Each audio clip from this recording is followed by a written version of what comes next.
The Star Sport podcast is brought to you by Access Credit Union. Access Credit Union, funding dreams for over 50 years.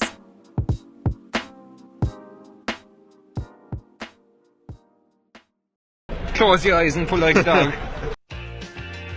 And a new Irish record for Phil Healy, 22.99.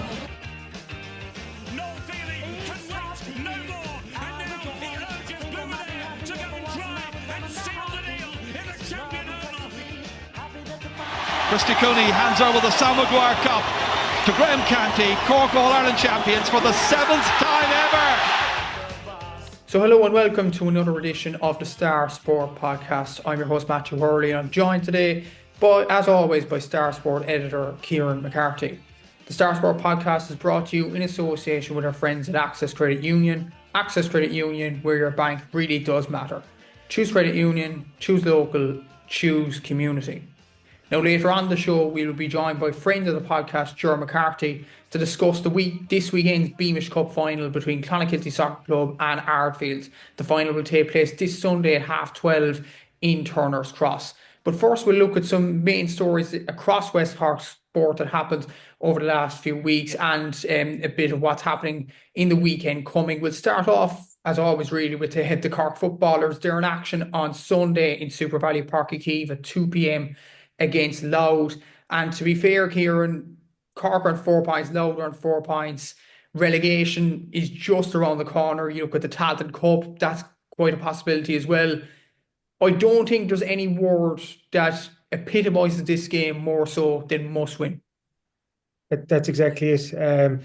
Considering the situation where the Cork footballers now find themselves in, this is kind of backs to the wall, must win territories. So, like you said, both Cork and Louth will have relegation concerns, if not worries at this stage. With only 2 rounds of the league to go, but Cork also know with the 2 games coming up, home to Louth, away to Kevin, get results there and they'll be safe. And you're probably looking at another mid-table Division 2 finish for Cork, which is you'd actually take that right now, because the other scenario is that Cork will go into the last round of Division 2, possibly in the relegation spaces, which is what nobody wants. So the footballers are coming off the back of back-to-back defeats to Monaghan and Roscommon. So you need to kind of stop the rot in one sense and arrest that slide by getting a win. But it's Cork and Louth. It's never been easy over the last couple of years, Matthew, and it's almost indicative of what's happened to the Cork footballers in recent times, that Cork's not biggest rivalry, but one of the rivalries that has emerged in recent times is Cork against Louth. You know, kind of go back 10 years ago, that would have, when Cork were still a Division 1 team, that would have been unheard of. But that's where we're at now. And you have a very interesting stat in your preview of the game in Thursday Southern Star that under John Cleary's tenure, Cork have played Louth 5 times and Cork have lost 3 of those. You know, so I think it just tells you a lot about where this Cork football team is right now. But in the immediate future, which is Sunday in Páirc Uí Chaoimh, it is 100% a must-win game, because we don't want to think about what the alternative looks like right now. Exactly, and the alternative is Talton Cup football. And when you look at it, the ramifications over this now, Clare will be probably in the Munster final. They'll face Tipperary Waterford, which you'd imagine that'll be a gap into the Munster final. And added on to that, seeing as Clare lost to Sligo, in Division 3 last weekend, it doesn't look like they're going up to Division 2.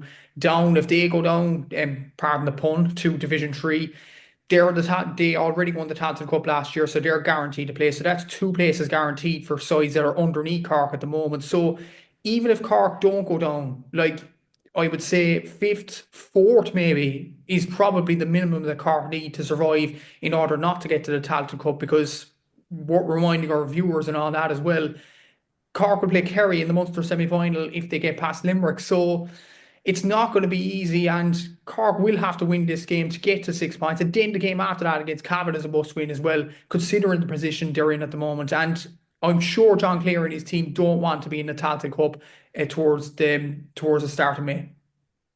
That's exactly it. You know, kind of the hope is now, before we head towards the Munster Championship, that Cork can finish their league campaign on a high, and that's back-to-back wins, first against Louth, then against Kevin.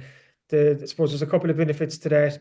Obviously, you're just getting back into that winning groove. You're going to finish the league on a high, take that into the championship. But the big one is, like you said, to avoid the Tailteann Cup, not to mention just pull clear of the relegation zone.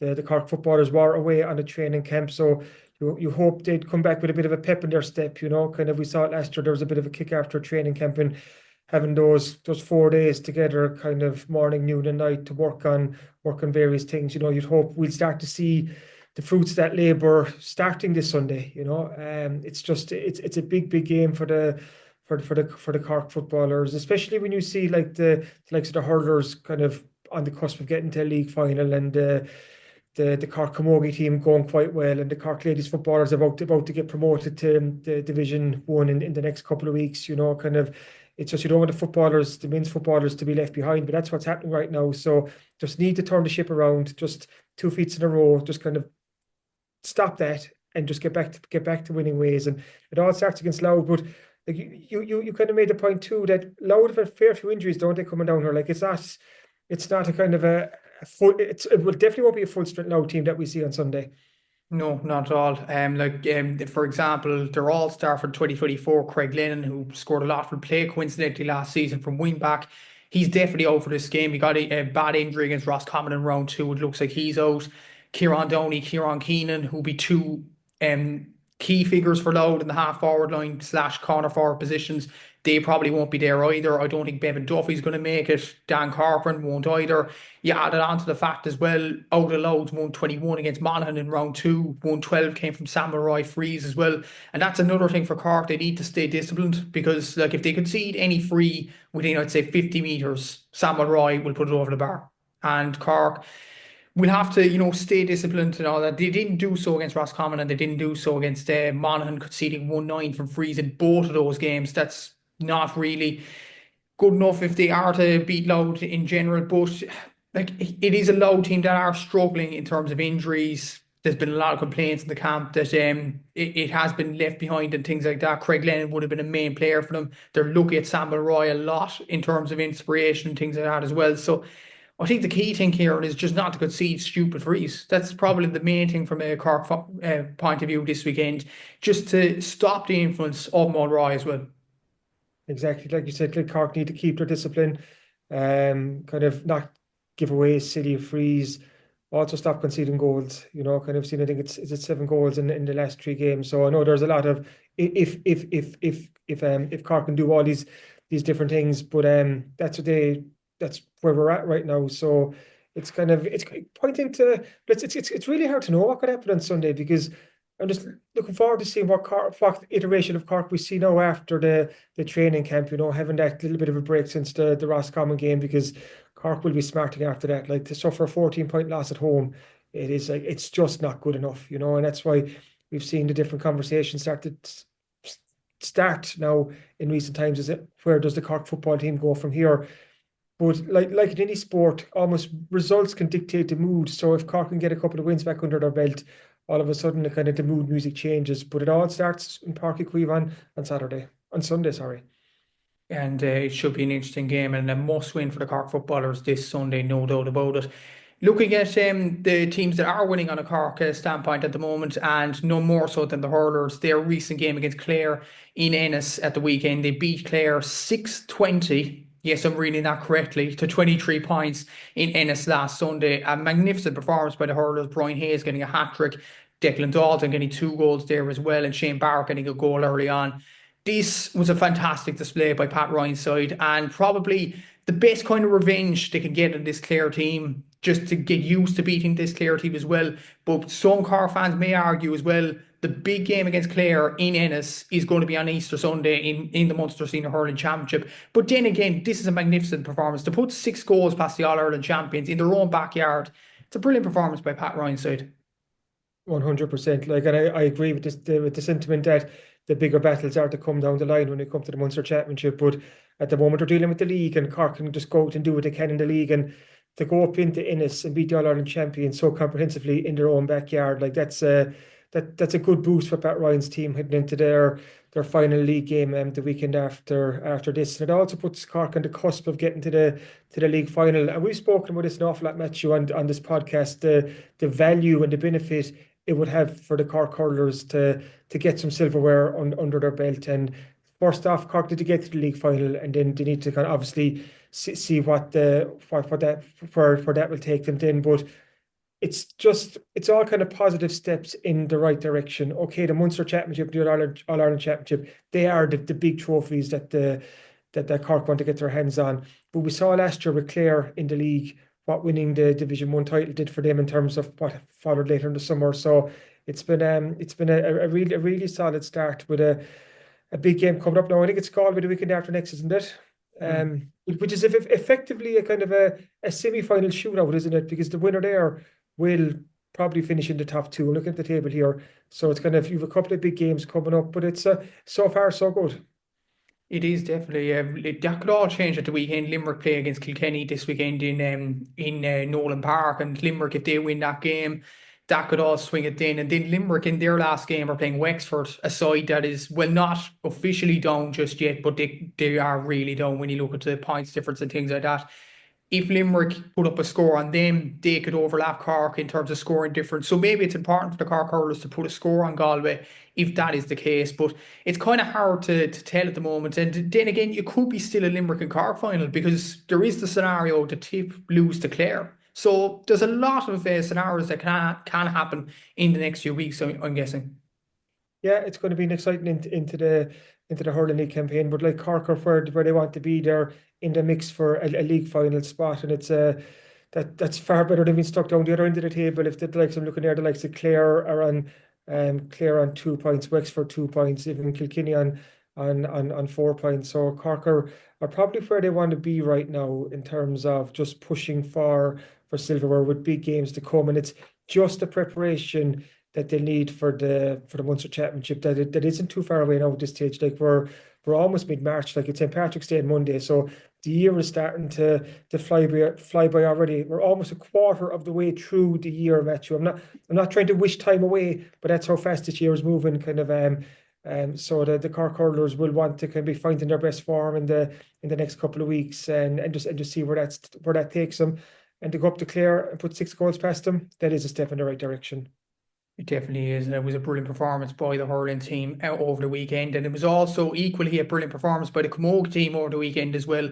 They beat Kilkenny 3-17 to 13 points. They were only a point up at half-time in Super Valley Park Heave at the weekend, but a brilliant second-half performance got Ger Manley's side over the line. Ger McCarthy got 2-2 in this game. Orla Callan got 1-5. Kate Wall chipped in with 2 points as well.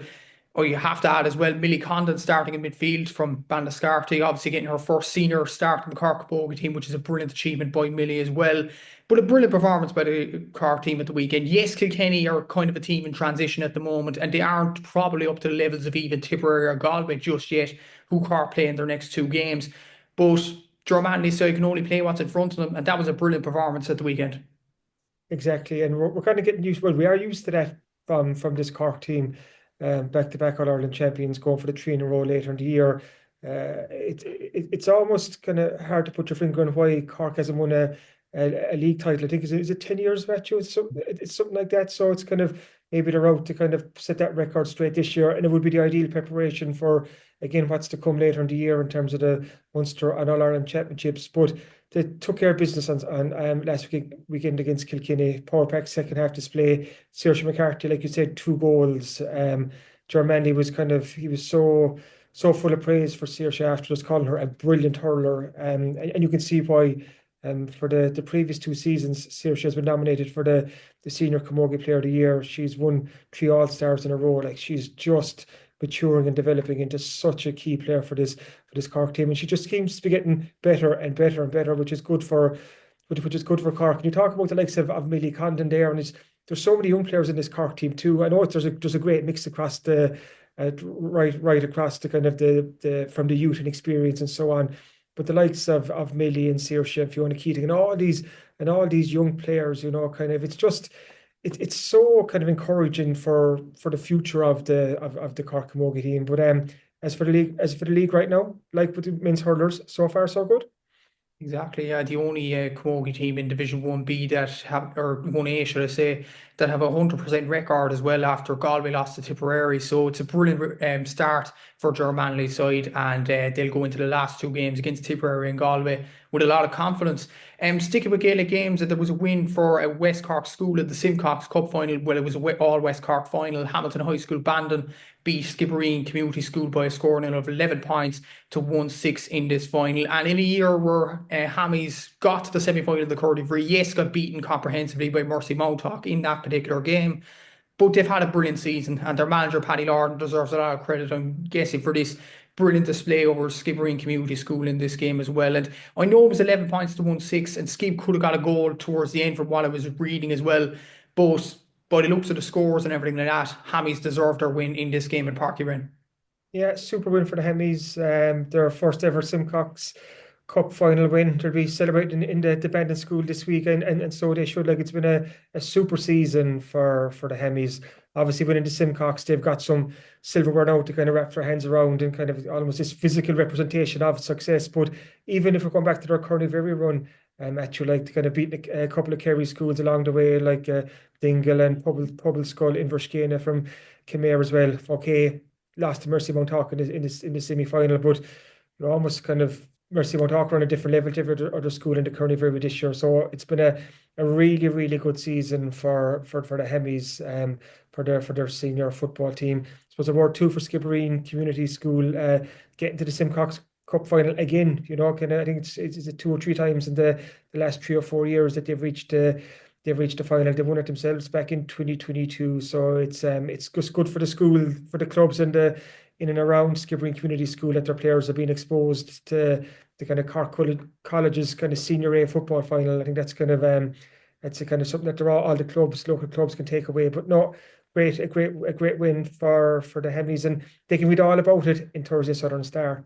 Exactly so, and congratulations to everybody at Hammies for winning the Simcox Cup this season. Moving on to athletics, and Phil Healy was in action in the European Indoor Athletics Championships over the weekend. She was part of Team Ireland that finished 5th in the mixed relay team, but unfortunately Phil did pull out of the women's relay team in their final due to illness. So a kind of a disappointing end to the European Indoor Athletics Championships for Phil Kieran in terms of that.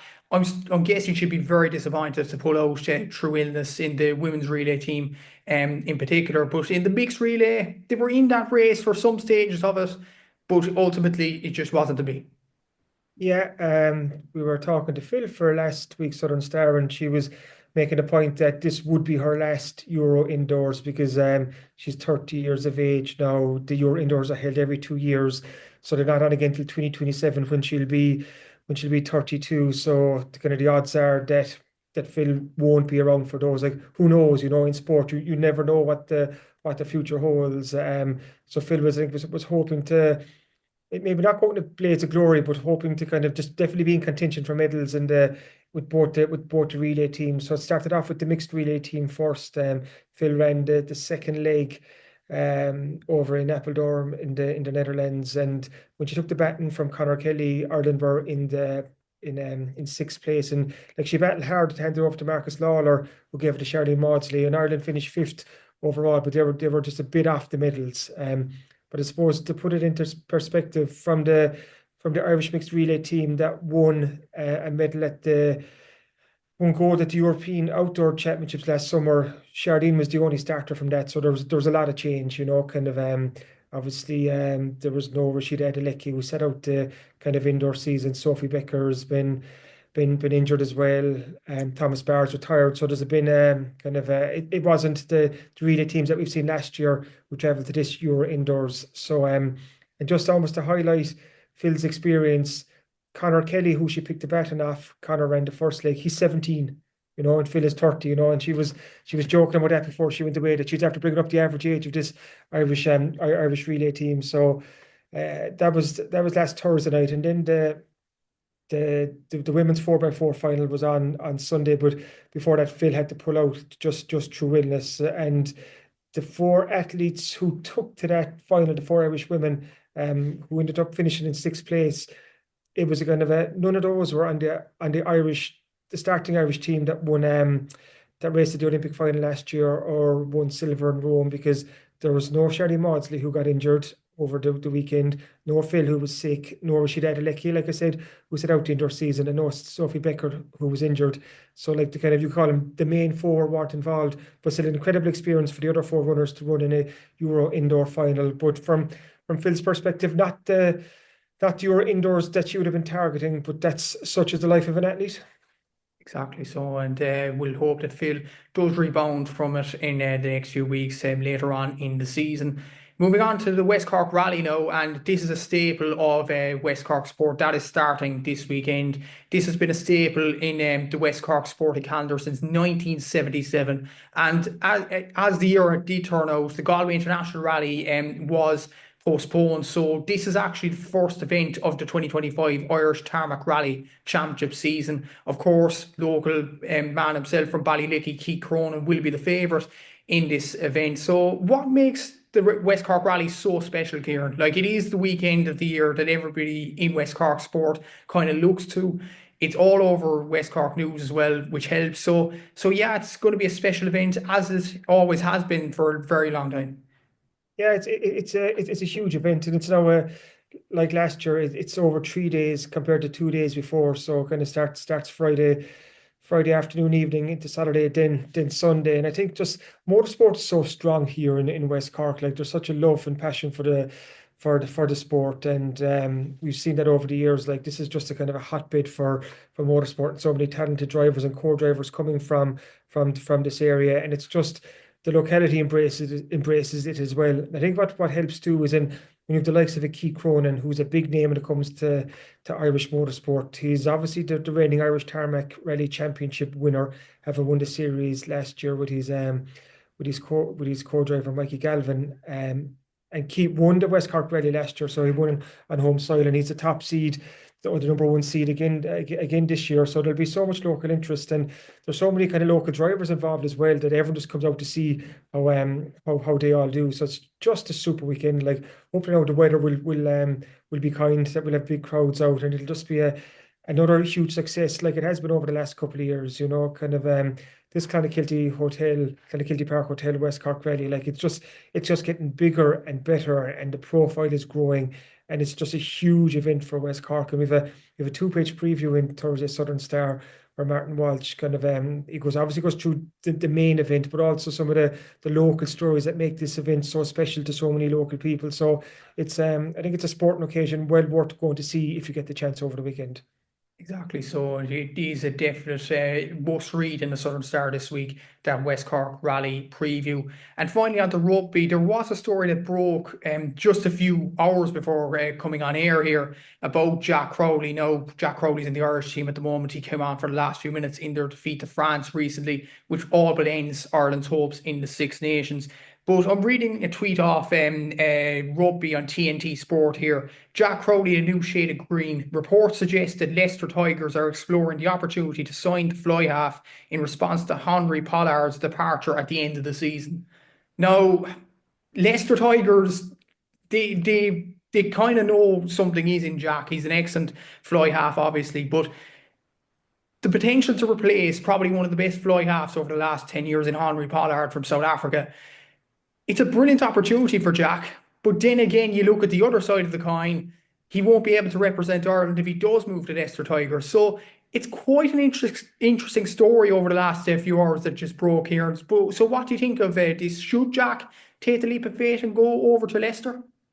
Oh, it's just kind of came like a bolt from the blue this week. I don't think anyone was expecting it. So it's just, yeah, should Jack stick or twist? You know, kind of his contract with Munster runs out this summer. So could this be a negotiation ploy? We don't know. Kind of but the talk in the English media is that Jack has been offered 600,000 sterling a year to join the Leicester Tigers, which is over 700,000 euro, and that's like obviously huge money that can't be sniffed at. It's just going to be quite interesting to see what happens. You know, will the IRFU offer Jack a central contract?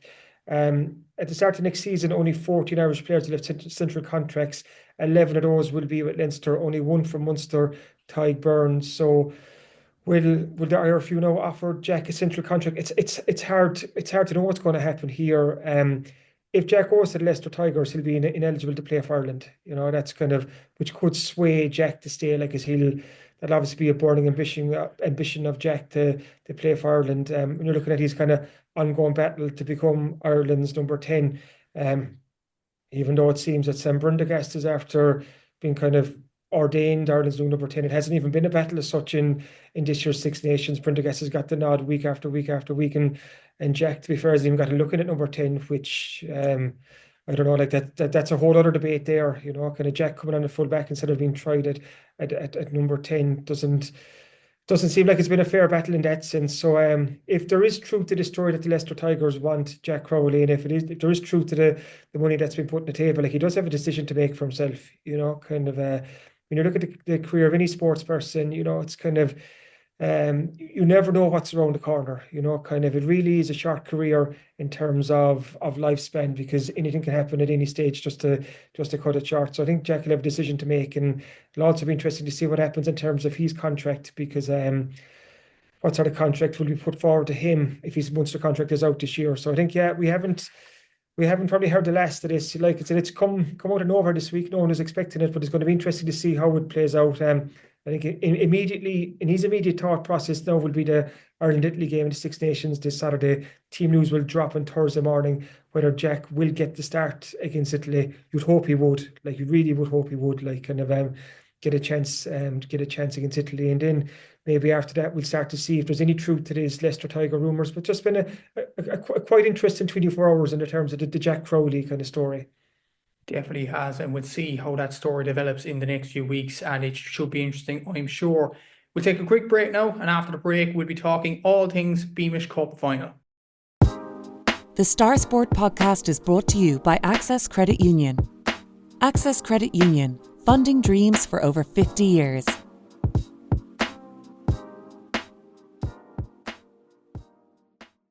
So it is that time of the year again. It is the Beamish Cup final, and this year's representatives in the Beamish Cup final in Turner's Cross will be Ardfield, the surprise packets of this season, and Clonakilty Soccer Club, a side that hasn't lost a game in West Cork soccer this season. It's almost like a David and Goliath clash. Just for context as well, Clonakilty Soccer Club won their semi-final last weekend. They beat Bunratty United on a scoreline of 4-1. Ardfield shocked Drina Rangers, the other kind of big side in West Cork soccer. Ardfield won that game by 3-1. Kieran, this has all the ingredients of an excellent Beamish Cup final. If Clonakilty win, we could be on the verge of history in terms of the success that Clonakilty are churning out in terms of West Cork soccer. If Ardfield win, it'll be probably one of the stories of not just West Cork soccer, but stories of West Cork sport, full stop, this year. Exactly, yeah. It's that, like you said, that classic kind of David versus Goliath battle, and it's just set up for an intriguing afternoon in Turner's Cross on Sunday. I think it's a 12:30 kickoff there. You've Clonakilty Soccer Club, the reigning champions, going for back-to-back Beamish Cups, undefeated in West Cork League action this year, against an Ardfield side that's second from bottom of the championship, but has saved their best form for the Beamish Cup. Like, look at this run so far. Knocked out Dunmanway Town in the first round. Dunmanway Town that's made a habit of winning the Beamish Cup. Dunmanway are a Premier Division team. In the next round in, Ardfield beat another Premier team in Bear United. Then they beat Spartak Mosgrove 3-0 in the quarterfinal, a Spartak team that are like 5 or 6 places above them in the championship. But then, like you said, Matthew, like last weekend, to beat Drina Rangers 3-1 in the semi-final, who could have foreseen that? Like, that was an incredible win. Just for context, Drina are currently top of the Premier Division. Ardfield are second bottom from the championship. Like, when you're talking about cup shocks, like, this really is it.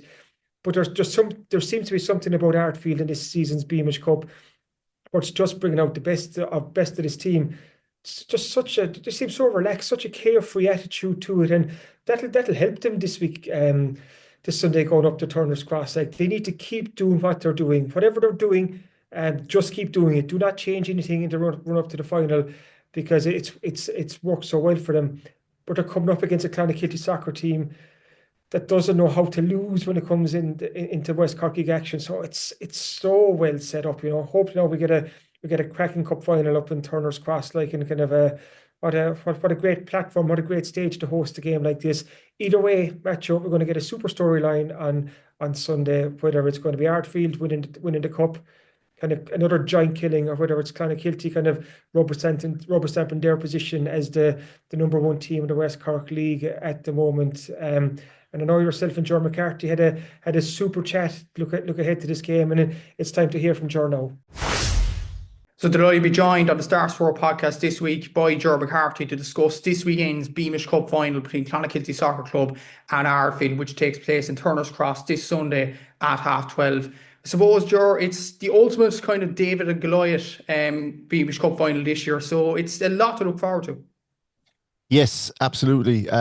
Clonakilty Soccer Club, of course, coming off a double winning season, as you know, Matthew, and getting back to a Beamish Cup final, no easy feat, and they deserve credit for that. But I think the story of this year's Beamish Cup, and even they would admit, is Ardfield, the championship club that have put out Dunmanway Town, Beara, Spartak Musgrove, and now just sensationally this past weekend, Drina Rangers to reach the cup final for a club small in numbers at adult level. They've certainly got a lot of very, very good players coming through underage. It is unexpected.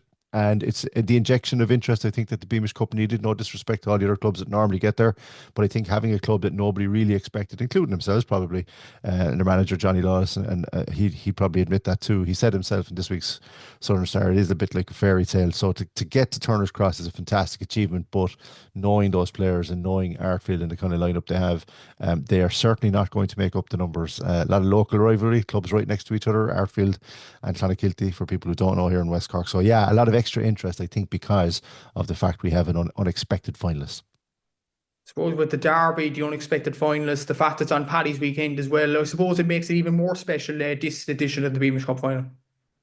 Yes, and you would hope that because it's on in Turner's Cross, which is a stadium, it's always great for the players to get the opportunity to play at a stadium, League of Ireland stadium. West Cork players and Munster Football Association and John Buckley need to be thanked for that. There is another school of thought, what if it was played in West Cork somewhere, would you get a bigger crowd? I really don't know. I think the fact that if you're a player and you've been playing all through the winter and you've been playing, in West Cork, some fantastic grounds in West Cork, thankfully, these days, an opportunity to play at a League of Ireland stadium is a special thing. And I think the fact, as you said, that it's Paddy's weekend, there will be a lot of people out and about looking for things to do, and I hope that it attracts the crowd that it deserves. There's not a lot of supporters when it comes to West Cork League football. It's junior soccer on a Sunday morning, Sunday afternoons, although it is starting to spread itself out now with clubs getting more and more clubs getting floodlights. You've got games in Skibbereen on Friday nights. You do see a decent crowd. There was a very big crowd at the Ardfield and Spartak Musgrove quarter final on a Monday night in Castletown, Kenna, which was refreshing to see, and a really good crowd at Skibbereen last weekend for the semi-finals doubleheader as well. Hopefully on Sunday at 12:30 in Turner's Cross. As you can see behind me, it's empty now, but hopefully we'll get a decent crowd in and generate a bit of atmosphere, and I think the two clubs deserve it. Looking at Clonakilty Soccer Club first, obviously won the Premier Division last year, won the Beamish Cup last year, they won the double. They're well on course to do the double again this year. They're in a healthy position in the Premier Division. Then in the Beamish Cup, they're obviously one game away from winning it. Like they are an incredible team. There's no other way to describe it. You look at their record in the West Cork League so far this year across Cup and League. They haven't lost a game yet. So they've been in incredible form this season. They have, and it hasn't happened overnight, Matthew. As you know, for many years, Drina Rangers have been the yardstick and the barometer for West Cork League clubs. That's just the simple way it is. Certainly winning all those trophies and titles down through the last years, they've dominated. And, until Clonakilty Soccer Club finally got over Drina to win the league last year, the league was hugely important to John Leahy and those players, because as special as the Beamish Cup is, winning the league is just the barometer of a club over such a long period of time. And Clonakilty Soccer Club had never done it. Now they're into their fifth Beamish Cup final in 6 years, which is one of those was at Clonakilty Town, but that is an achievement in itself. But they lost 3 cup finals in a row there, so you wouldn't have forgiven. They could have been forgiven for throwing in the towel, but this group of players that has stuck together, and they're very young. Well, they were young when they were starting out. There's some not so young players in there as well. I think John Lee and Lorna Mead have got the right balance. That's been the key. That when they got the balance right and they had effective players coming off the bench, they finally got over Drina to win the league last year. They added the Beamish Cup to win a double, which was fantastic. Now they're on, potentially they could win a double, which is very, I have to go back through the history books again to see the last time if that's been done. A couple of clubs in the recent, since the millennium, have won back-to-back Beamish Cups. Bunratty United, Dunmanway Town and Drina, but Clonakilty Soccer Club would love to add their name to that list. But I know that and I know very well that they know that coming into this game, they are the favourites. They accept that. They have to accept that. They're the holders. They're the league champions. The run that they've been on this year is down to a lot of reasons, but I think the main reason is, even though they've had a lot of injuries, Matthew, they have the depth of the squad to get over it. And in years gone by, that wasn't the case. They get to a cup final, be missing a couple of key players, and they just wouldn't have enough to get over the line. Now they do. They were missing a lot of players last weekend when they beat Bunratty 4-1, and don't be deceived by that scoreline either. It was much closer. They needed their squad. They needed the experience of Ian O'Driscoll, of Liam Anthony White, and Ethan Draper, those kind of players. And you add in the likes of Joe Mead, Chris Collins, who's having another great season, Odrin Bancroft, and the player that's really stood out for me this year is Rob Downey as well for them. The big players are playing in the big matches and they've got the balance right. But even though they're favourites, Ardfield will not fear them. They'll respect them, but Ardfield will have absolutely no fear of them. And Ardfield have plenty talented players themselves that can put it up to them. And it promises to be a fascinating final, yeah. But on form and on the way they've been going, and in recent years, they are the form team of the West Cork League right now, Clonakilty Soccer Club, make no mistake. You look at the goals they're scoring as well in certain games. Like in one game in the Premier Division recently, they scored 10 goals against Barry United in one game, which was incredible in its own right. 4 goals against Bunratty. I know you were saying the game was closer than the scoreline does suggest, but that's still a brilliant achievement to score 4 goals. And then when you look at the previous 2 rounds, beating Bay Rovers 1-0 and Toker Celtic 1-0, does that indicate in a way that they're capable of both sides of the coin? They're capable of scoring a lot of goals and they're capable of edging tight games? Very, very, very good point. Their form wasn't great in those early rounds, and certainly in the league. I know they've got games in hand now that they've got to make up to get back up to top spot. But you would imagine they're in a position that they can do that. They had to really eke out that win over Bay Rovers. Bay Rovers have a very, very good young team. Toher, when they have their strongest team out, they won a Beamish Cup not so long ago. When they have their strongest team out and they don't have the injuries that they have, they're a very, very difficult team to break down. It's one thing to get over those games if your form isn't great, but to keep a clean sheet, that's the key. You've got to keep a clean sheet when things aren't going well for you. When things are going well for you and you're playing, even though it's an understrength Bear that they hammered, and a couple of other teams out, they've been putting up scores. Clon have been made to work for this. They've been really made to work for it to get to this Beamish Cup final. And I think because of that, and because, as you said, that they can play both kind of ways, they can eke out. They've got a very, very good defence. Like Ruben Henry's playing very, very well as well this year. And I think the fact that they can mix it, they like to play football, they like to get it down, as do Ardfield.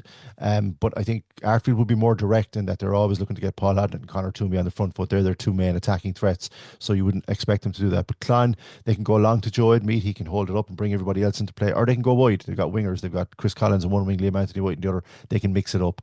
They certainly have the personnel to do what needs to be done. The thing is, in a cup final, Matthew, all that goes out the window because the last day as well, for a good hour, Bunratty matched them and they didn't really play that particularly well, or Bunratty didn't allow them to play well. So that would be a concern coming into the final. But if they hit form, if all their top players play well, more often than not, Clon tend to win. But we'll see. We'll see this weekend. You look at the other side in the Beamish Cup final, you look at Ardfield. They have had an incredible season in the Beamish Cup. They're second from bottom of the championship, which makes their run even more remarkable in its own right. But to beat the sides they have beaten, and by the scorelines as well, beating Dunmanway Town 4-3, Barry United 5-3, Spartak Mosgrove 3-0, and obviously Drina Rangers incredibly 3-1 in the semi-final. It's been one of the stories of the Beamish Cup, not just this year, but over the last few years. Absolutely, it is, and we said at the top of the interview, it's important that the Beamish Cup, in the Southern Star, we've 2-page spread on both of those semi-finals, which were very, very entertaining. But we covered that game just by chance that when they beat Dunmanway in the opening round, Dunmanway, when they have their strongest team out, are one of the toughest teams to beat in West Cork, and they've won the Beamish Cup previously. That day that they beat them in the showgrounds, Paul Haddon got a couple of early goals, but the way they maintained their shape and tucked in and just didn't allow the opponent any time and space. That was impressive. But the real standout performance, before we talk about Drina, the night in Castletown, Canada, that they beat a very good Spartak Mosgrove team with their full strength team out. And you mentioned there just on that, in the West Cork League, when teams don't have their strongest team week in, week out in the league, as you can see from the Ardfield results, when they do tend to have their strongest teams is in the Beamish Cup, because they want to go on a run in the Beamish Cup, they'll get the players together. And when Ardfield have their strongest team out, look what they're capable of doing. The way they saw off Spartak Moscow in a very tight, tetchy game was one thing. But last weekend against Drina Rangers, again, and Drina didn't play particularly badly until they got to the final third. They just lacked the killer instinct that they've had in previous seasons. And even at that, even at 3-1 in the final score, Matthew, Drina had a couple of late chances. And it was down to Aaron O'Brien and goal for Ardfield, who had a superb game. The headlines, as I said in the match report, would be the fact that Conor Toomey scored twice and Paul Hodnett got the other goal. And they've been their two main attacking threats and remain their two main attacking threats. But at the back, Caelan Hayes, Peter Barrett, Killian White, Niall Keane as well, Sam Lennon. And for me, Caelan Hayes was the standout player in defence. Like, they really had to dig in. When Drina come at you in wave after wave after wave, very few teams can keep them out. But Ardfield managed to do it. And much like Clon, they know how to play and eke out a win if they have to do it too. But the way that they play is they're very compact, they play deep, they hit you on the break. And when you've got somebody in form like Paul Hodnett and a goal scorer like Conor Toomey, you always have a chance, as long as you keep a clean sheet for as long as you can. And if they can do that this weekend, they have every chance of winning this cup final. If they play to form, if they stick to what they've been doing, keep their shape, hit Clon on the break, they will certainly be a threat in this cup final. But their run this year in the Beamish Cup is down to having their strongest players. Simple as that, and having the squad out. And as I've mentioned, some of the players that have stood out this year, the goalkeeper Aaron O'Brien has been a standout for me. Caelan Hayes at the back, and they're just so capable of hurting any team when they play to their strengths. And when you've got Hodnett and Toomey up front, you always have a chance. You look at the interviews that Johnny Lawless did in Southern Star in the last few weeks. Like, he compared Ardfield, interestingly enough, to Wigan Athletic, obviously beating Man City in 2013 and 2018. This game going into Clon and Ardfield kind of reminds me a bit of Barcelona and Celtic in 2012. Celtic had to sit back, they had to soak up possession and then catch Barcelona in the counter-attack. Is that what Ardfield need to do to beat Clonakilty Soccer Club on Sunday? Just soaking at the back, hit them on the break, and obviously take their chances. Yeah, I'm laughing because John Lee, he won't appreciate you calling them Barcelona, making them favourites, Matthew, but you can deal with that. Yes, is the short answer. But that's not to say that when they get possession, when they're given time, like the Lenahans as well, Sam and Ben and George Cannon has been playing very, very well this year for them. Ardfield can play plenty good football. This team, and John Lawless had mentioned the whole Wigan fairy tale and the analogy that you used there, like Celtic wouldn't normally be expected to beat the big boys in the Champions League. And Ardfield wouldn't necessarily either, but they've taken out Dunmanway, they've taken out Spartak, and they've taken out teams like Drina with their strongest teams out. So they're more than capable of causing, in a one-off, much like Celtic against Barcelona, in a one-off situation, they have every chance. But this team has been together under John Lawless. I think he mentioned in this week's match report that we have in the start that some of them started out with John when they were 6, like his own son Sean Lawless, another player who's been having a very, very good season. This team was in a West Cork Schoolboys League Cup final against Skibbereen at under 14 because I was covering it. I remember many years ago, not that long ago, I suppose, and they lost and they were heartbroken. And he actually mentioned that in his comments. And it's funny because a lot of them would be coming back to Turner's Cross. They would have played at under 14, but not at adult level. Ardfield like to defend deep and hit on the counter-attack, as you rightly said. And if you've got pace up front with Hodnett and Toomey, then that suits you best, and then that's what you do. But I also think that if you spend all your time sitting back, you can't invite teams like Drina and Clon onto you like they did last weekend against Drina and rode their luck at times, Ardfield, when they were tiring. I think they'll have learned from that, and I think they also have to get on the ball in midfield. I want to see a bit more of Sam Lennon in midfield getting his foot in the ball. George Cannon will put himself about, and like that back four is very solid. But Ardfield can play plenty of football too if they're allowed to, and Clon know that. Clon know that very, very well, and they won't want to do that. And funnily enough, Clon, to me, in the win over Bunratty, probably scored their goals on the counter-attack, which is interesting as well, because Bunratty had their measure for a good hour and they didn't have the answers. They couldn't unlock that defence. So the tactics will be very, very interesting. I would expect, like you've just said, that hitting them on the break suits Ardfield. But then the same goes for Clonakilty. So how they set up, who plays in midfield, where I think it'll be won and lost, to be honest with you, will be fascinating. I just hope we have a good cup final. I think there's two very, very good footballing teams full of attacking talent. Hodnett at Mead, Collins, Toomey, like some of the best strikers in West Cork here, well capable of lighting it up. And I just hope that that's what happens, that we don't get a stalemate, that we get plenty of goals and plenty of excitement. And I think we will. We christened it this week in the Southern Star as El Clonico. It should be an absolutely excellent game of soccer in the Beamish Cup final this weekend. Final prediction, Ger, who do you think will get their name on the cup? Up until last weekend, I would have said Clonakilty if they got to the final, quite honestly, and I'm going to stick with that. But what I saw from Clon in the semi-final for a good hour. Last half hour, they were very impressive. First hour, not so much. And Ardfield have just, they've rewritten the history books each time. They've beaten a Dunmanway team I didn't think they'd beat at home. They've beaten Spartak, full-strength Spartak I didn't think they'd beat. And they've beaten Drina. And if you beat Drina, that's the barometer. It has been for some time. Can they go one more and beat Clon? They're certainly capable of doing it, but I think Clon's experience of playing in Turner's Cross, and I think Clon's experience of so many Beamish Cup finals, 5 and 6 years, Matthew, you have to give the nod to them. I think if it goes to form, Clonakilty will win, but I don't think there'll only be a goal in it. If Ardfield play to their optimum, if they don't get worried about where they're playing and focus on the game and the cup final itself and not in the fact of where it is, and I've seen that with teams over the years, they get to Turner's Cross, they say all the time during the build-up, oh no, we're going to play the game and not the occasion, but you see that it gets to some players. It's natural. They've never played in the stadium before. That will be interesting, but I think Clon will edge it, but I certainly wouldn't be surprised if it went beyond extra time and even to penalties if Ardfield were to snatch this one, and what a story that would be. But yeah, we're in for an absolute cracker. We definitely are, no doubt about it. And that isn't the only soccer story in this week's Southern Stars. You wrote a piece as well about the West Cork Academy winning a national title in recent weeks as well. So do you want to tell us a bit more about that? Yeah, I just think it's noteworthy. The 2025 SFAI National Under-16 Schoolboys Interleague Bowl. It's a bit of a mouthful, but the West Cork Soccer Academy, and under the tutelage of David Hall, DJ Curtin and Don Hurley, this group of players from West Cork beat Wexford at the University of Limerick last week, a 4-1 to win the bowl tournament. A fantastic game by all accounts. Sean Platt, we've a full report on it, and we've got reaction as well. Sean Platt, West Cork, Sean Platt scored a goal from 35-40 yards and got the Player of the Match award, and a fantastic performance to win that game and to win it, and also to win it with the fact that they've so many injuries, Matthew. It's one thing to win at any kind of trophy you win at SFAI level, at national level, is hard earned. It's not easy to do. But this particular group of players 2 years ago created history by finishing third in the Kennedy Cup. Kennedy Cup, very briefly, is the World Cup for under 14 schoolboys every summer at the University of Limerick. 32 teams. They spend a week there. They train there. They stay overnight for the whole week. And it's a massive tournament. Not as big as it used to be, granted, but it's still an achievement. And for West Cork to finish third and get those medals was a fantastic achievement because of the size of our league compared to everyone else in the country. Last year, the same group of players under 15 level won a National Shield trophy, which was a fantastic achievement.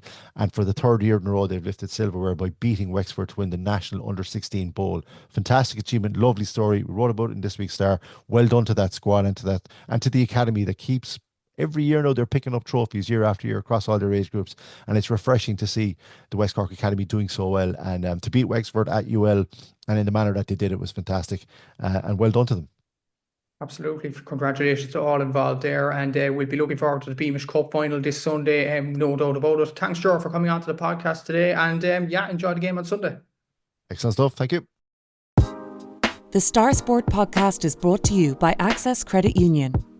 Access Credit Union, funding dreams for over 50 years.